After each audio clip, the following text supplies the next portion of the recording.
Statutory reserve सगळं लक्षात आलं.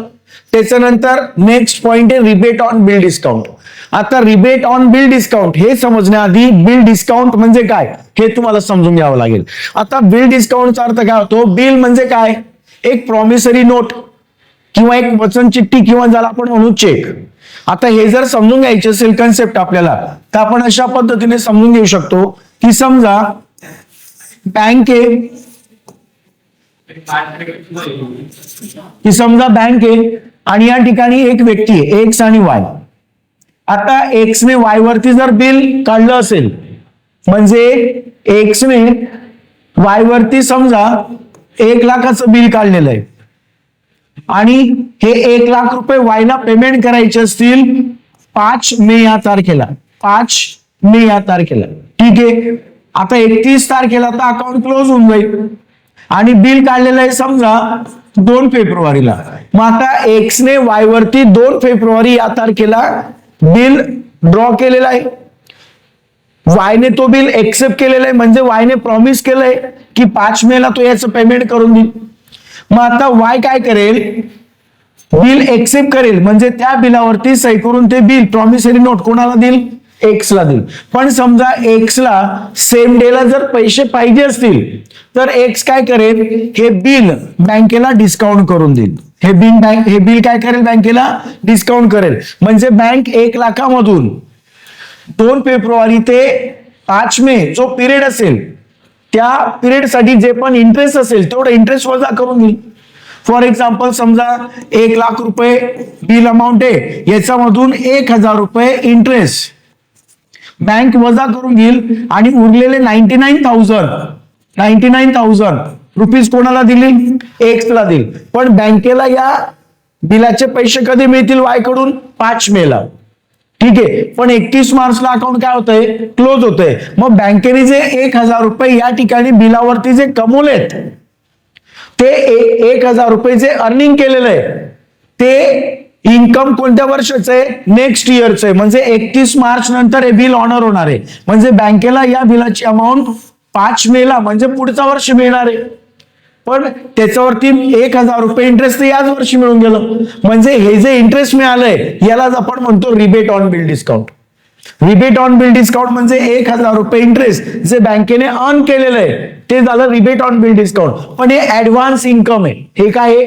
ऍडव्हान्स इन्कम आहे. कारण की नेक्स्ट इयरचं इन्कम आहे आणि तुम्हाला माहिती मी ऍडव्हान्स मध्ये मिळालेलं इन्कम हे इन्कम नसून लायबिलिटीज आहे.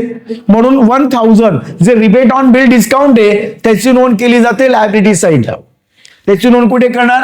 लायबिलिटी साईडला. आणि करंट इयरचा इंटरेस्ट मध्ये ते इन्क्लूड आहे पण ते नेक्स्ट इयरचं इंटरेस्ट आहे म्हणून करंट इयरचं इन्कम नाहीये. म्हणून इन्कम मधून सुद्धा काय करतात? लेस करतात. तर रिबेट ऑन बिल डिस्काउंट हे तुमच्या लक्षात आलं असेल.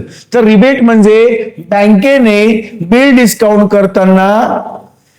डिस्काउंट करताना घेतलेले इंटरेस्ट त्याला आपण म्हणतो रिबेट ऑन बिल डिस्काउंट. तर ज्यावेळेस आपण प्रॉब्लेम सॉल्व्ह करू त्यावेळेस आपण ही ऍडजस्टमेंट अधिक चांगल्या पद्धतीने समजून घेऊ. तुम्ही फक्त एवढंच लक्षात ठेवा की रिबेट ऑन बिल डिस्काउंटचा अर्थ काय? This is the amount, this is the discount म्हणजे इंटरेस्ट. डिस्काउंट शब्द वापरतोय आपण पण ऍक्च्युली तो हाय काय? इंटरेस्ट आहे.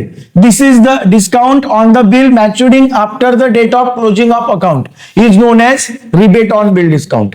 म्हणजे काय की अकाउंट क्लोज झाल्यानंतर जे इंटरेस्ट बँकेला मिळणार आहे ते ऍडव्हान्स म्हणून आताच मिळून गेलेलं आहे त्याला म्हणतात रिबेट ऑन बिल डिस्काउंट. ठीक आहे. It should be deducted from the interest on. ते इंटरेस्ट ऑन मधून वजा होईल. मग इंटरेस्ट अर्न मधून का वजा होईल? कारण की हे जे रिबेट मिळालेलं आहे हे कधी मिळणार आहे? ऍक्च्युअल याचे पैसे 5 मेला म्हणजे 31 मार्च नंतर मिळणार आहे तेव्हा ते इन्कम आहे. म्हणजे इन्कम नेक्स्ट इयरचं आहे. म्हणजे सध्या ते ऍडव्हान्स मिळालेलं आहे म्हणजे ते करंट इयरचं इन्कम नसून नेक्स्ट इयरचं इन्कम आहे. म्हणून करंट इयरचा इन्कम मधून इंटरेस्ट अर्न मधून ती अमाऊंट वजा करतात आणि त्याची नोंद करतात लायबिलिटी साईडला. ठीक आहे.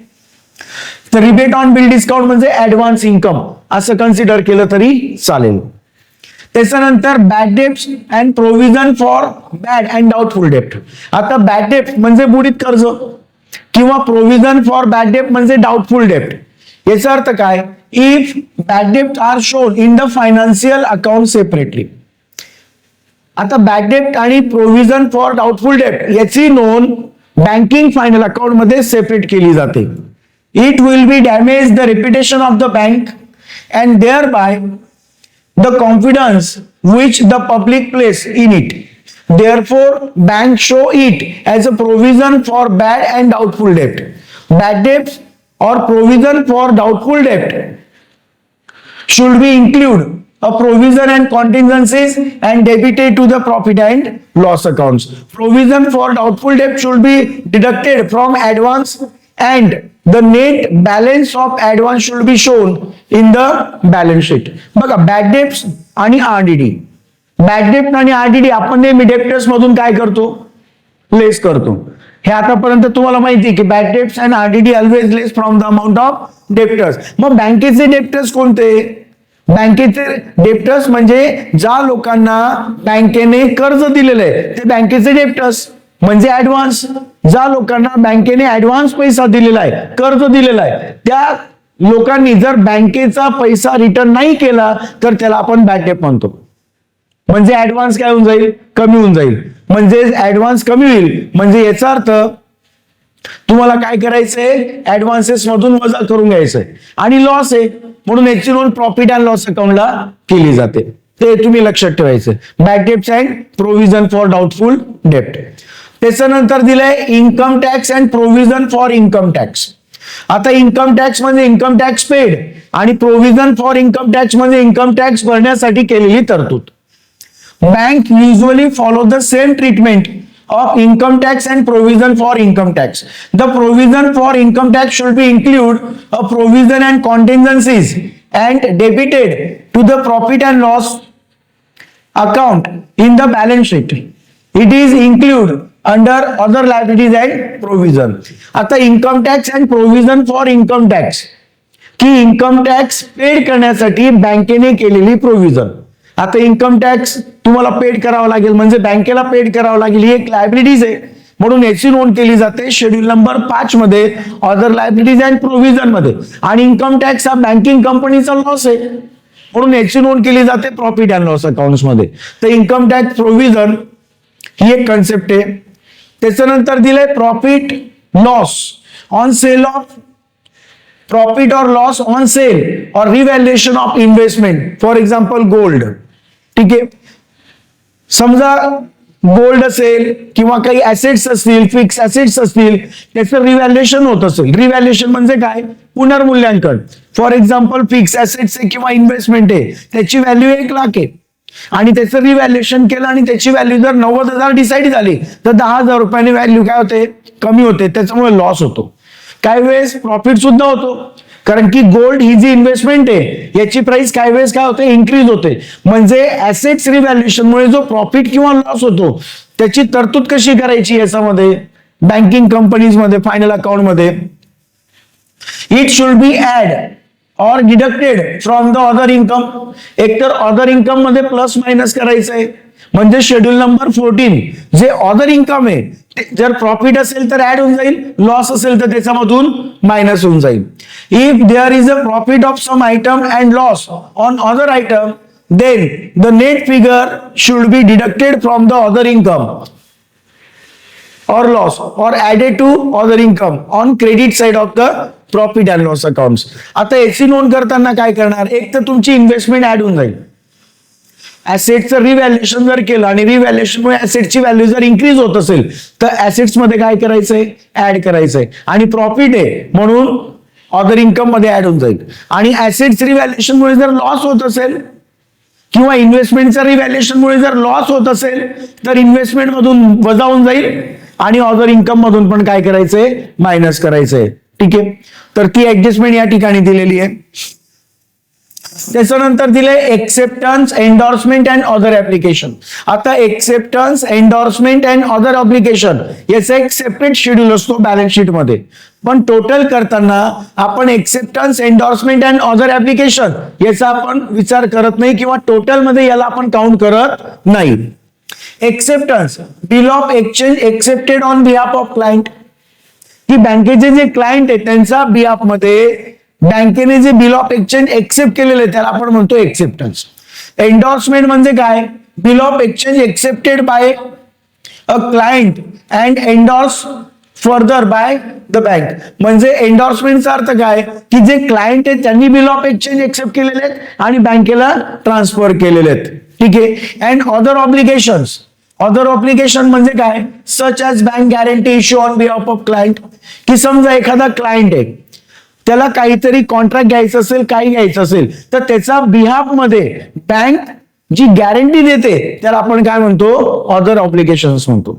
तशा या 3 कन्सेप्ट आहे, याची नोंद केली जाते कॉन्टिंजंट लायबिलिटीज मध्ये. कारण की या कॉन्टिंजंट लायबिलिटीज आहे, कॉन्टिंजंट किंवा कंटिंजंट लायबिलिटी. मग कंटिंजंट लायबिलिटी म्हणजे काय, तर ही लायबिलिटीज नाहीये पण ज्याची गॅरंटी बँकेने घेतलेली आहे. समजा एखादा क्लायंट आहे, त्याची गॅरंटी बँकेने घेतलेली आहे, मग त्या क्लायंटने जर समजा पेमेंट नाही केलं तर त्याच्या अगेन्स्ट मध्ये बँकेला पेमेंट करण्याची वेळ येऊ शकते. म्हणून याला म्हणतात कंटिंजंट लायबिलिटीज. कंटिंजंट लायबिलिटीज म्हणजे भविष्यात निर्माण होणारी जबाबदारी. आज लायबिलिटीज नाहीये पण भविष्यात ती लायबिलिटीज क्रिएट होऊ शकते, त्याला आपण म्हणतो कंटिंजंट लायबिलिटीज. नंतर दिलंय बिल फॉर कलेक्शन.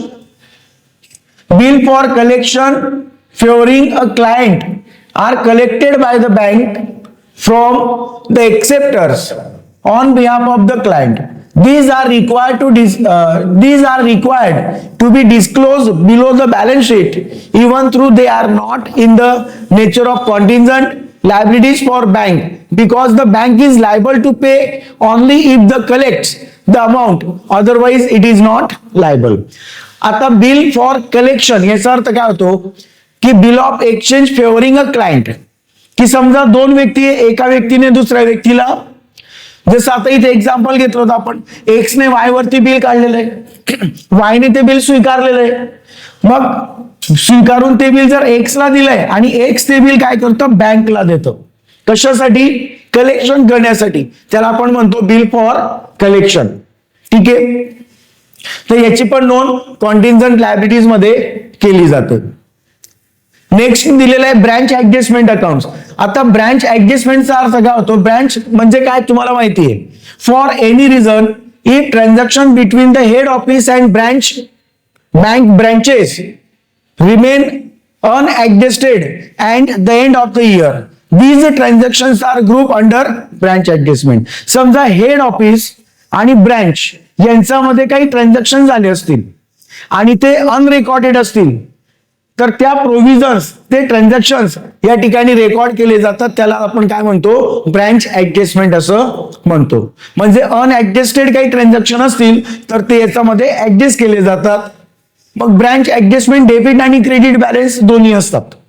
ठीक आहे. समजा ब्रँच ऍडजस्टमेंटचा डेबिट बॅलन्स असेल तर अदर ऍसेट्स मध्ये त्याची नोंद केली जाते, आणि ब्रँच ऍडजस्टमेंटचा जर क्रेडिट बॅलन्स असेल तर अदर लायबिलिटीज शेड्यूल नंबर 5 मध्ये त्याची नोंद केली जाते.